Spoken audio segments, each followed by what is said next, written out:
Bismillahirrahmanirrahim. Assalamualaikum warahmatullahi wabarakatuh.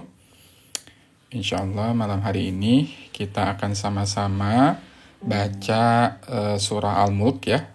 Sebelum tidur kita baca dulu surah Al-Mulk. Nah, sebelum baca surat Al-Mulk, nanti kita juga insyaallah malam hari ini akan mencoba tadabbur ayat pertama dari surat Al-Mulk. Insyaallah ya. Waalaikumsalam warahmatullahi wabarakatuh. Kita sama-sama baca surat Al-Mulk dulu ya.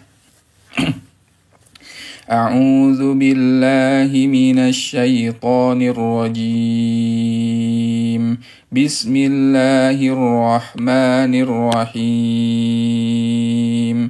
Tabarakalladzi biyadihil mulku wa huwa ala kulli syai'in qadir. الذي خلق الموت والحياة ليبلوكم أيكم أحسن عملا وهو العزيز الغفور الذي خلق 7 سماوات طباقا ما ترى في خلق الرحمن من تفاوت فارجع البصر هل ترى من فتور ثم ارجع البصر كرتين ينقلب إليك البصر خاسئا وهو حسير ولقد زينا السماء الدنيا بمصابيح وجعلناها رجوما للشياطين وأعتدنا لهم عذاب السعير وللذين كفروا بربهم عذاب جهنم وبئس المصير إذا ألقوا فيها سمعوا لها شهيقا وهي تفور تكاد تميز من الغيظ كلما ألقي فيها فوج سألهم خزنتها ألم يأتكم نذير قالوا بلى قد جاءنا نذير فكذبنا وقلنا ما نزل الله من شيء إن أنتم إلا في ضلال كبير وقالوا لو كنا نسمع أو نعقل ما كنا في أصحاب السعير فاعترفوا بذنبهم فسحقا لأصحاب السعير إن الذين يخشون ربهم بالغيب لهم مغفرة وأجر كبير وأسروا قولكم أو اجهروا به إنه عليم بذات الصدور ألا يعلم من خلق وهو اللطيف الخبير هو الذي جعل لكم الأرض ذلولا فامشوا في مناكبها وكلوا من رزقه وإليه النشور أأمنتم من في السماء أن يخسف بكم الأرض فإذا هي تمور أم أمنتم من في السماء أن يرسل عليكم حاصبا فستعلمون كيف نذير ولقد كذب الذين من قبلهم فكيف كان نكير أولم يروا إلى الطير فوقهم صافات ويقبضن ما يمسكهن إلا الرحمن إنه بكل شيء بصير أمن هذا الذي هو جند لكم ينصركم من دون الرحمن إن الكافرون إلا في غرور أمن هذا الذي يرزقكم إن أمسك رزقه بل لجوا في عتو ونفور أفمن يمشي مكبا على وجهه أهدى أمن يمشي سويا على صراط مستقيم قل هو الذي أنشأكم وجعل لكم السمع والأبصار والأفئدة قليلا ما تشكرون قل هو الذي ذرأكم في الأرض وإليه تحشرون ويقولون متى هذا الوعد إن كنتم صادقين قل إنما العلم عند الله وإنما أنا نذير مبين فلما رأوه زلفة سيئت وجوه الذين كفروا وقيل هذا الذي كنتم به تدعون قل أرأيتم إن أهلكني الله ومن معي أو رحمنا فمن يجير الكافرين من عذاب أليم قل هو الرحمن آمنا به وعليه توكلنا فستعلمون من هو في ضلال مبين قل أرأيتم إن أصبح ماؤكم غورا فمن يأتيكم بماء معين صدق الله العظيم Sadaqallahul azim wa sadaqa rasuluhul karim wa nahnu ala dzalika minasyahidin. Alhamdulillah kita sama-sama hari ini sudah membaca surah Al-Mulk. Surah yang Rasulullah sallallahu alaihi wasallam jelaskan kepada kita bahwasannya siapa yang membaca surah Al-Mulk ya maka orang tersebut ya akan dihindarkan dari yang namanya azab neraka, ya, azab kubur. Dalam sebuah hadis disebutkan, ya, ada 30 ayat, salasuna ayah, ada 30 ayat nih. Yang 30 ayat itu mampu menghindarkan para pembacanya itu dari azab kubur, dari siksa kubur. Nah, 30 ayat itu adalah surah Al-Mulk. Surah Tabarakallah, ya, tabarok, surah Tabarok, ya. Surah Tabarok kata Rasulullah, ya, sabda Rasulullah. Nah, surah Tabarok ini adalah surah yang mampu menghindarkan kita dari azab kubur. Coba di sini saya pengen nanya dulu kepada jamaah, siapa yang di sini yang pengen dijauhkan dari azab kubur?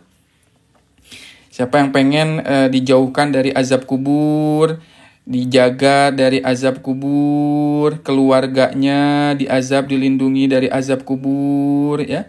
Semuanya anak keturunan kita, ya, diazab dari azab kubur, dihindarkan dari azab kubur. Nah, pertanyaannya, kita kan udah tahu nih keutamaan dari surat Al-Mulk. Keutamaan dari surat Al-Mulk. Nah, kita lihat ya. Surat Al-Mulk ini tadi 30 ayat. Ada 30 ayat.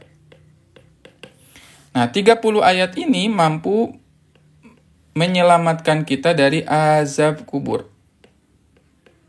Jadi orang-orang yang membaca Al-Mulk ini akan dihindarkan dari yang namanya azab kubur, dijauhkan dari yang namanya azab kubur. Bagi saya, ini surat adalah surat yang sangat istimewa. Surat yang sangat istimewa. Kenapa? Karena kita itu nanti dihindarkan dari azab kuburnya Allah Subhanahu wa taala. Ya. Yang mana ketika seseorang itu meninggal, yang mana seseorang itu wafat ketika di dunia, pertama kali dimasukkannya kemana? Ke dalam kubur dulu. Ya. Dan ya, surat Al-Mulk ini hanya 30 ayat, teman-teman. Ya, sahabat Quran yang dimuliakan Allah, hanya 30 ayat. Dan kalau kita baca tadi, surat Al-Mulk ini kurang dari 5 menit. Kurang dari 5 menit selesai. Ya, baca surat Al-Mulk tadi kita bareng-bareng. Kalaupun nggak bisa, ya, Ustadz saya belum bisa baca surat Al-Mulk dalam waktu 5 menit. Maka ya udah, tinggal kita ya setel murotal. Nyalakan murotal. Ya, dengerin murotal 5 menit juga. Paling lama tuh 5 menit. Maka siapa yang bisa akhirnya kita ya bisa, oh Masya Allah kalau bisa hafal ya. Di sini ada yang, Ustadz saya sudah hafal, alhamdulillah ya, sudah hafal surat Al-Mulk itu. Harus bersyukur sama Allah Subhanahu wa taala ya. Dikasih rezeki sama Allah udah bisa hafal surat Al-Mulk. Ya, perhatikan di sini. Kalau kita melihat ya, mendengarkan atau membaca surat Al-Mulk itu kurang dari 5 menit. Tapi manfaatnya apa? Manfaatnya barang siapa yang membacanya rutin, istiqomah, maka akan dihindarkan dari yang namanya azab kubur. Dihindarkan dari azab kubur. Luar biasa sekali ya bagi saya. Kenapa? Karena ya orang yang beriman itu sangat takut terhadap yang namanya azab kubur. Sangat takut sekali. Dan saya mau ngasih tahu ya satu kisah ya dalam surat Al-Mulk ini ya dari tafsir Ibnu Katsir. Ya, tafsir Ibnu Katsir. Ya, dari tafsir Ibnu Katsir nih. Ya, kisahnya. Ya, taib ya. Gimana kalau, jadi saya jadi kepikiran teman-teman semua, sahabat Quran semua, ya. Sepertinya kayaknya kalau kita rutinkan bahas surat Al-Mulk ini ya, tadabbur surat Al-Mulk ini malam-malam sebelum tidur, cocok kayaknya ya. Cocok nggak kira-kira nih? Siapa yang pengen ikut nih tadabbur surat Al-Mulk setiap hari, setiap malam? Nah, kita pengen gak nih? Coba kalau yang pengen komen mau ya. Mau gitu ya. Insya Allah ya. Pengen? Mau? Insya Allah ya. Yo, insya Allah kita mudah-mudahan bisa istiqomah juga ya. Tadabbur surat Al-Mulk 30 ayat begitu ya. Mau terus komen maunya. Yo, siapa aja nih yang pengen?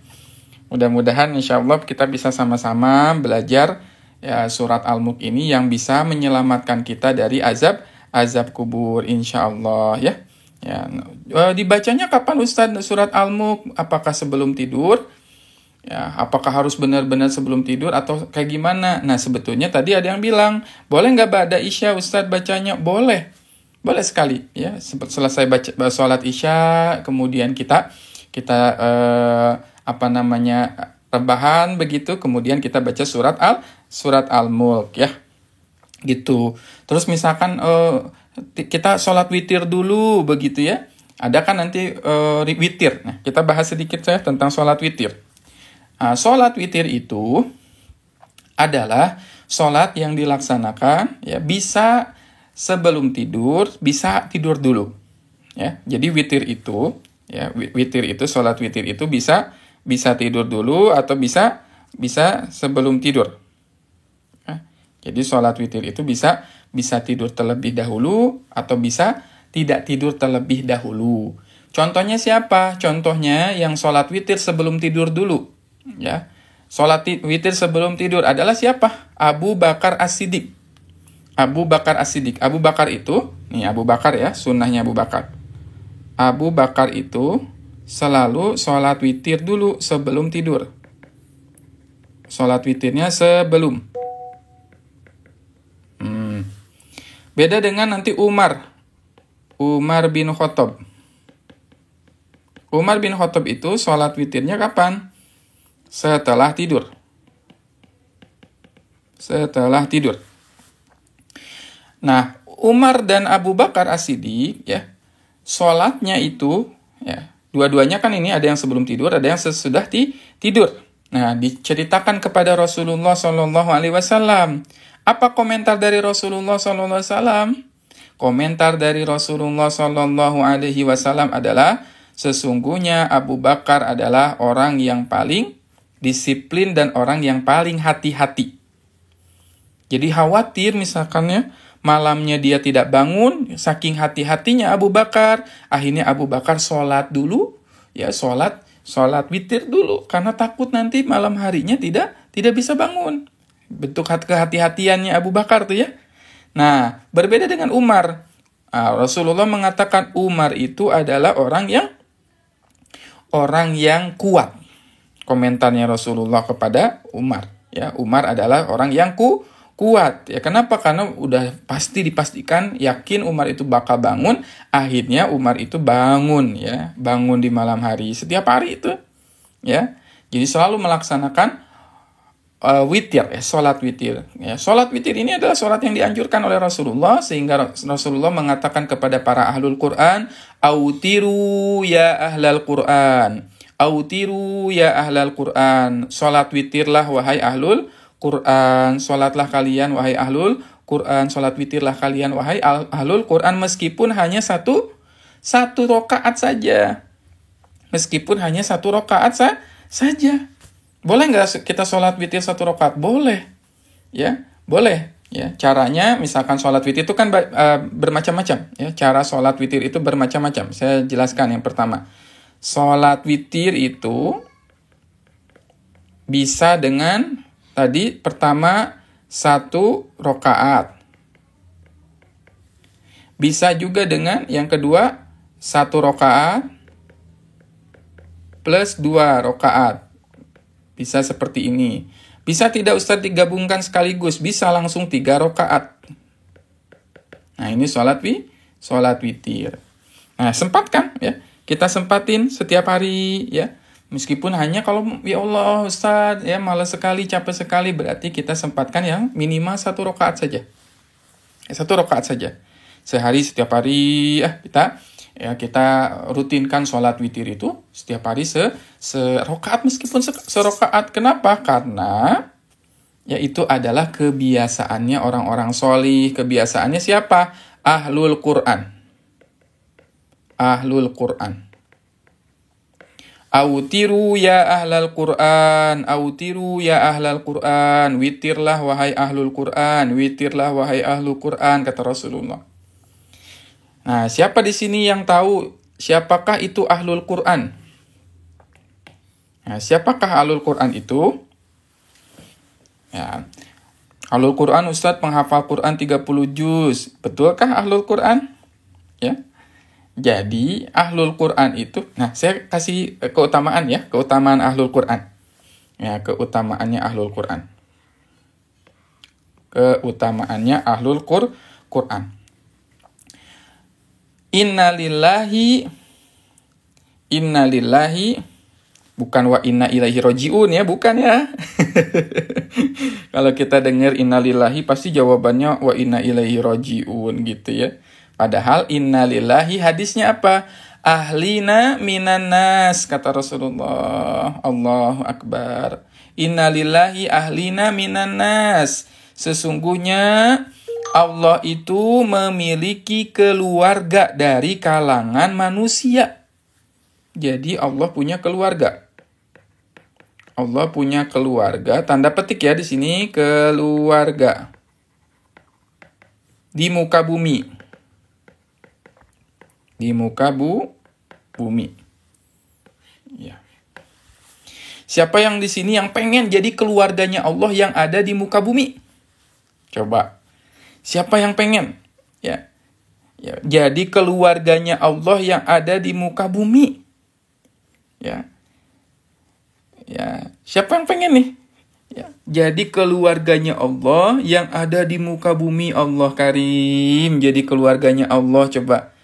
Dan tentu keluarganya Allah itu beda ya dengan keluarga kita sebagai manusia ya. Kalau kita sebagai manusia kan ada anak ada istri gitu ya. Ada suami. Tentu Allah tidak memiliki anak. Tentu Allah nggak memiliki suami, nggak memiliki istri. Ya. Tapi Allah itu punya keluarga di muka bumi ini. Maksudnya apa? Orang yang sangat dekat dengan Allah, orang pilihannya Allah Subhanahu wa taala. Coba kita lihat ya, seseorang saja kalau misalkan dekat dengan orang yang punya jabatan.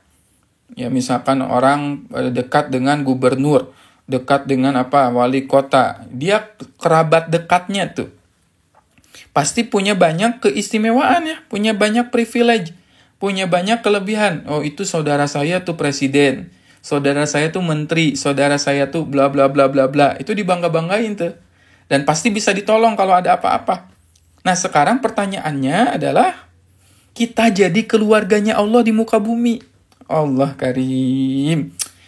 Luar biasa ini. Kalau kita jadi keluarganya Allah tuh, apapun nanti dipinta, apapun yang kita minta, yang namanya keluarga, orang kesayangan pasti dikasih nggak?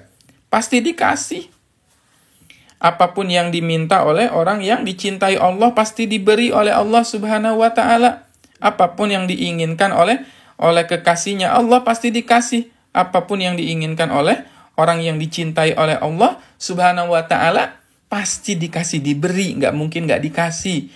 Kalau misalkan ya, misal ada seorang orang tua punya anak, anaknya paling dia sayang. Anaknya paling baik, paling dia sayangi. Pasti orang tua itu akan memberi lebih kepada anak yang disayanginya. Ya kan?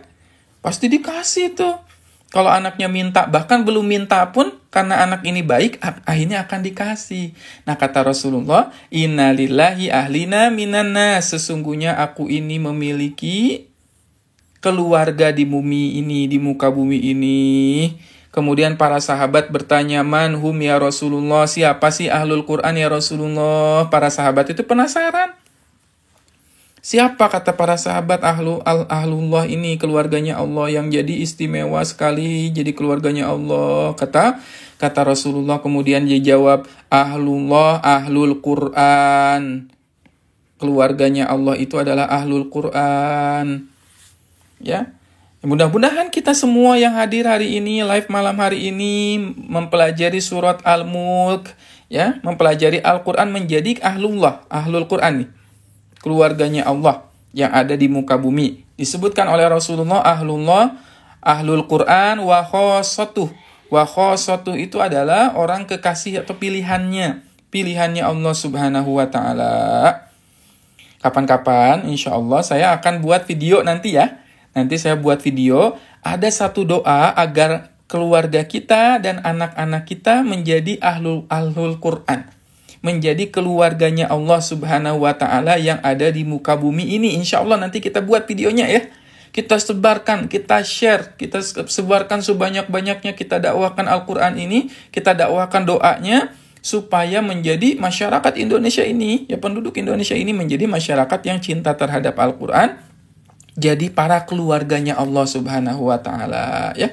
Mudah-mudahan kita semua insya Allah jadi keluarganya Allah Subhanahu wa ta'ala yang ada di muka bumi ini. Amin ya rabbal alamin. Taib. Nah, jadi kemana-mana ya. Oh, jadi panjang kali lebar. Begitulah kalau kita tadabbur Al-Quran, memang sangat luas ilmu Allah Subhanahu wa ta'ala. Taib, nanti kita akan bahas ya, dari segi tafsir Ibnu Katsirnya ya, insya Allah. Taib ya. Sekarang kita akan bahas ayat pertama dari surat Al-Mulk.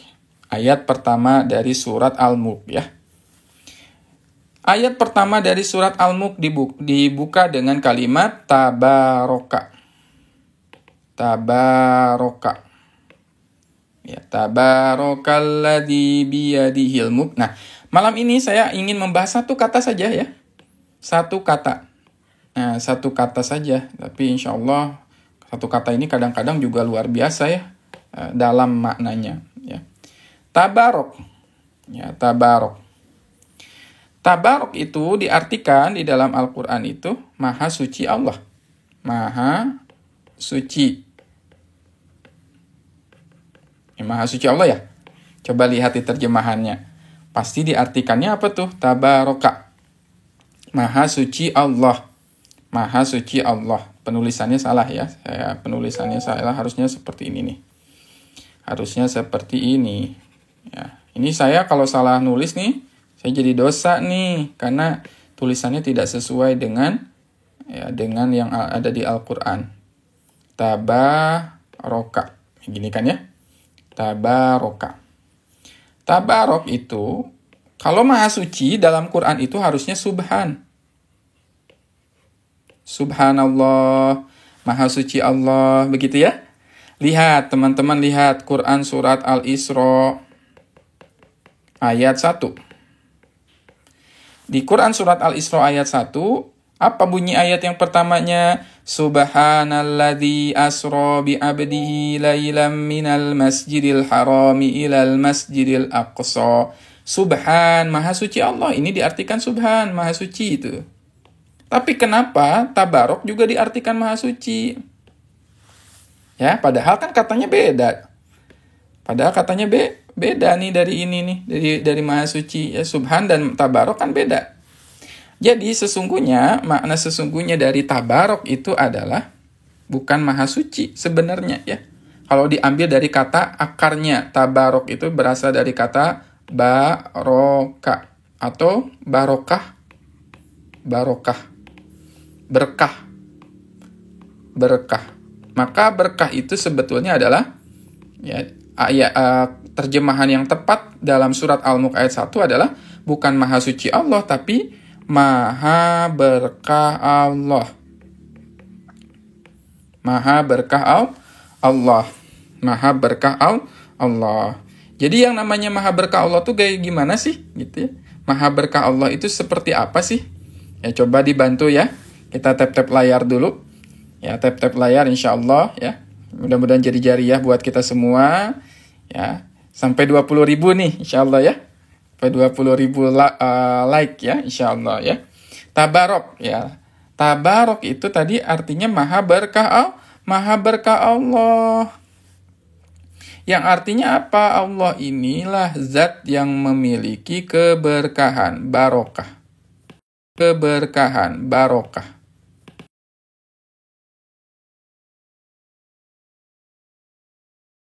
Memiliki keberkahan. Apa itu arti keberkahan? Siapa yang di sini pengen hidupnya barokah? Hartanya barokah, anaknya barokah, keturunannya barokah. Siapa yang pengen mendapatkan berkahnya Allah Subhanahu wa taala? Nah, berkah itu adalah punya dua sifat. Nah, sedikit ya. Berkah itu punya dua sifat. Sifat pertama, berkah itu adalah az-ziyadah. Az-ziyadah. Dan yang kedua adalah an-numu. An-numu. Ziyadah dan numu. Berkah itu punya sifat dua. Ziyadah dan numu. Apa itu ziyadah? Ziyadah itu bertambah. Jadi yang namanya berkah itu harus selalu dia bertambah sebetulnya tuh. Sifatnya itu selalu bertambah dan bertambah. Itu makna dari berkah, ini makna dari barokah, begitu. Jadi kalau kita punya ilmu yang berkah adalah ilmu yang selalu bertambah dari hari ke hari, ya. Dan berkah itu an-numu. Kalau an-numu itu berkembang. Yaitu sifatnya selalu berkembang. Selalu bertambah, selalu berkembang. Kebayang ya? Luar biasa tuh. Dan berkah itu adalah az-ziyadah wan numu fil khair. Fil khair. Dalam kebaikan. Ya, jadi yang namanya berkah itu selalu bertambah dalam segi kebaikan. Kebaikan khususnya apa? Keimanan kita. Keimanan kita. Jadi sifatnya berkah selalu bertambah dan gak pernah berkurang. Bertambah, anumu berkembang dan punya sifat stabil. Berkah itu selalu stabil. Kadang-kadang kan kita temukan ya, sesuatu yang cepat naik gitu, cepat juga turunnya gitu kan. Nah, berkah itu nggak kayak gini. Berkah itu selalu naik terus menerus dan terus berkembang, terus bermanfaat. Maka ibarat menanam satu pohon. Jadi barokah itu ibarat kita menanam satu pohon. Nih satu pohon. Kita tanam nih satu pohon. Tapi jadinya itu, barokah itu gimana jadinya? Jadinya itu satu hutan. Ya, jadinya satu hutan. Menanam satu, jadinya satu hutan. Menanam satu benih, jadinya satu hutan. Itu berkah. Atau dalam aspek kehidupan kita sehari-hari, berkah itu seperti apa sih? Kan biasanya gini ya, manusia itu harusnya melakukan step by stepnya gini. Step 1, 2, 3, 4, 5, 6, 7. Ini 1 sampai 7 misalkan. Garis finishnya di 1 sampai 7. Nah, berkah harusnya kan secara manusiawi, berkah itu kita melakukan 1, 2, 3, 4, 5, 6 gitu kan. Step demi step. Tahapan demi tahapan kita melaluinya kan. Satu persatu tangga harus dinaiki. Itu namanya proses manusia. Proses manusia. Ya. Nah, apa yang dilakukan dengan keberkahan? Kalau seseorang itu dapat keberkahan, apa yang terjadi? Dia melakukan satu step, tapi ya satu langkah, hasilnya langsung 7 langkah. Dia ngelakuinnya 1 kali, tapi dapatnya 7. Dan ada orang-orang yang seperti itu. Lihat para ulama. Ya, para ulama itu, ya, Masya Allah, Tabarakallah, melakukan satu kegiatan, tapi hasilnya beribu-ribu kali lipat. Ya, para ulama itu, perhatikan ya. Imam Syafi'i, ya, bagaimana beliau menulis, ya, dalam usia waktu yang terbatas, tapi ilmunya sangat luar biasa. Kitab-kitabnya banyak sekali. Itu makna dari berkah. Sehingga orang yang berkah itu melakukan banyak aktivitas tapi hasilnya maksimal. Nah, kenapa kita hari-hari ini sedikit melakukan sesuatu atau udah melakukan banyak hal tapi nggak dapat hasilnya? Ya, kenapa? Karena barangkali tidak ada keberkahan dari Allah. Kenapa hidup kita kayak gini-gini terus? Sibuk aja terus ya. Pagi kerja, malam kerja, siang kerja, terus sibuk. Nggak berhenti-berhenti sibuknya. Karena kenapa? Barangkali kita akhirnya kehilangan berkah. Nah, insya Allah di live selanjutnya kita akan bahas nih cara menggapai hidup yang berkah itu seperti apa sih? Ya, kita baru tadabur satu kata ya ternyata ya. Kita baru tadabur tadi satu kata. Satu katanya dari kata apa? Tabarok. Tabarakalladzi biyadihil mulk. Insya Allah kita akan lanjutkan pada kesempatan berikutnya. Kalau ada tadabur lagi, insya Allah ya, stay tune. Tadabur Al-Quran Surat Al-Mulk. Terima kasih buat yang hari ini sudah menyimak. Mohon maaf saya tidak bisa lanjutkan dulu karena ada agenda kajian selanjutnya insya Allah. Jazakumullahu khair teman-teman semua. Sahabat Al-Quran yang dimuliakan Allah, para ahlul Quran yang dimuliakan oleh Allah Subhanahu wa Ta'ala, atas berkenannya menyimak ya live kita malam hari ini. Mudah-mudahan bermanfaat. Aqulu qouli hadza wa astaghfiru subhanakallahumma wa bihamdika asyhadu an la ilaha illa anta astaghfiruka wa atubu ilaik. Wassalamualaikum warahmatullahi wabarakatuh. Terima kasih. Jazakumullahu khair. Saya izin tutup ya.